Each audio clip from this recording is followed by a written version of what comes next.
Hello everybody and welcome back to this week's video, and in this week's video we're going to carry on talking about Ezekiel chapter 1. So thanking the Lord through our Savior Jesus Christ, let us begin with this week's video.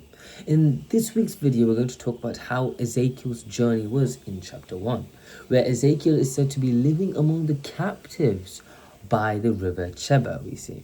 So this is where it starts. He's said to be discussing among them and living among them. It was very difficult times, we can see as well, for the Israelites. The Israelites and Jerusalem had been troubled, and many of God's people were in captivity because of their previous sins.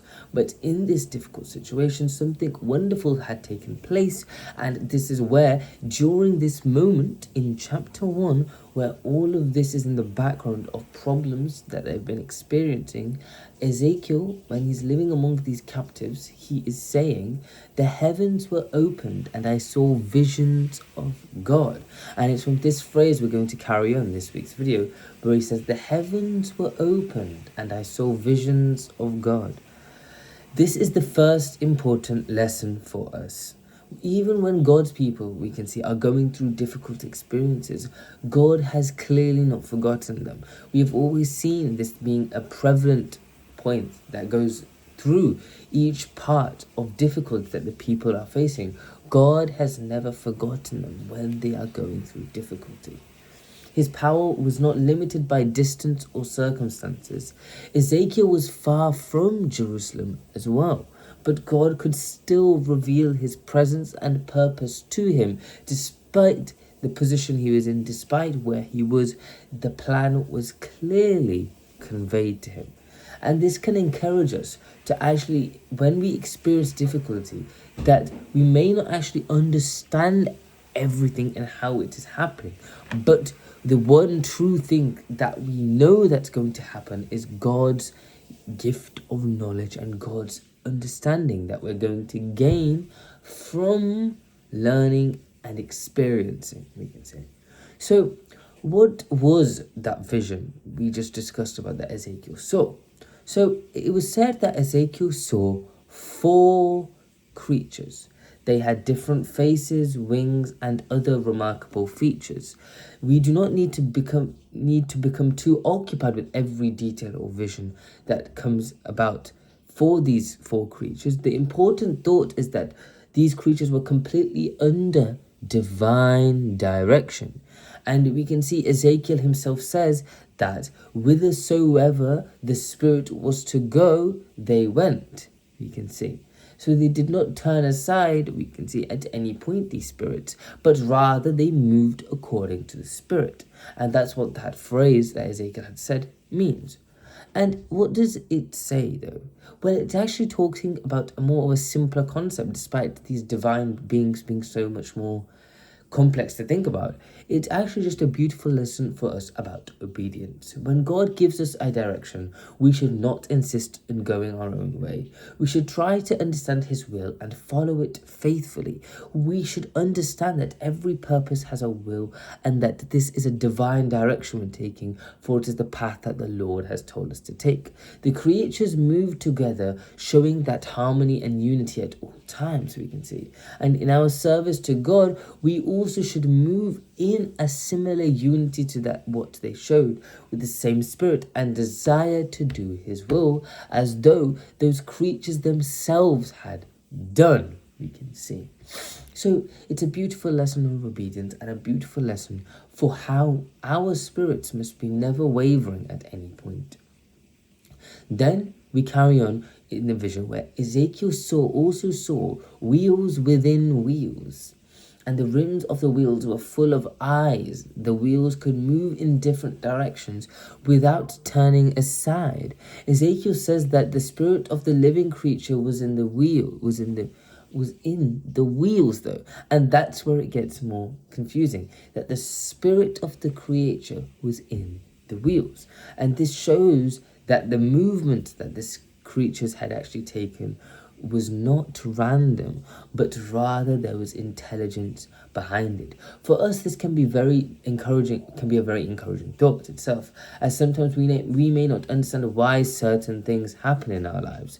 We may see only a small part of a picture, but God sees the whole picture. His purpose is not confused or uncertain. We obviously understand this. His work moves forward according to his wisdom. Therefore, instead of becoming discouraged when we cannot understand everything, we learn to trust in God, as he will slowly bring us to understanding of what is required and how we can overcome or gain what we have lost. You can see. So then Ezekiel looked higher and saw something more firmament, is what is happening in the next part of this vision. So, and above it was the likeness of a throne, it says, above this, where he saw this firmament like thing. There was this thing that almost looked like a throne above it. And upon the throne was the appearance of a man. Ezekiel saw brightness and glory surrounding the throne. So the vision brings out our attention to the throne in this part of it. We've already seen a few parts of the vision already, but this part brings our attention to a throne. And this is also very important, as the living creatures, we actually around this throne, the wheels and everything Ezekiel saw were not the main point. These creatures, these wheels, they weren't the main point. The main point was the one above them all, which is the great source of authority and power. And so we can see how this is taking place. And we see once Ezekiel had saw this great power and authority, we can see in his vision, he fell upon his face. What a wonderful idea we see here, where Ezekiel received the clear understanding from God about the glory of God, and he became humble before him because of this. So what do we see here about how beautiful this sudden obedience shows? And how everything around us has a direction and a purpose that we must follow through God's will, as it is the reason of how we should act and the reason of how we should be. Well, first, God is with his people, and even in difficult times and difficult circumstances. Second, God's servants should willingly follow his direction. That's the key thing. They should willingly follow what he suggests and what he tells, because that is the right path, and it will always come to presence that it is the case in the future. Third, God's purpose is moving forward in perfect wisdom. Even when we cannot see the whole picture, you can see he has perfect wisdom in how he's articulating a specific scenario in order for us to grow.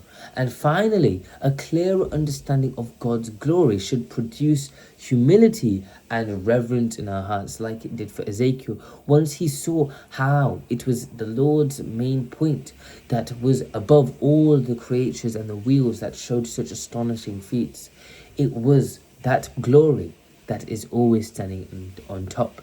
And once we see that understanding, it only produces that humility and reverence in heart all the time. It should be the case, because that's the truth to pure growth. So that's all for this week's video, and we'll be carrying on more about this in next week's video. See you next week. Bye.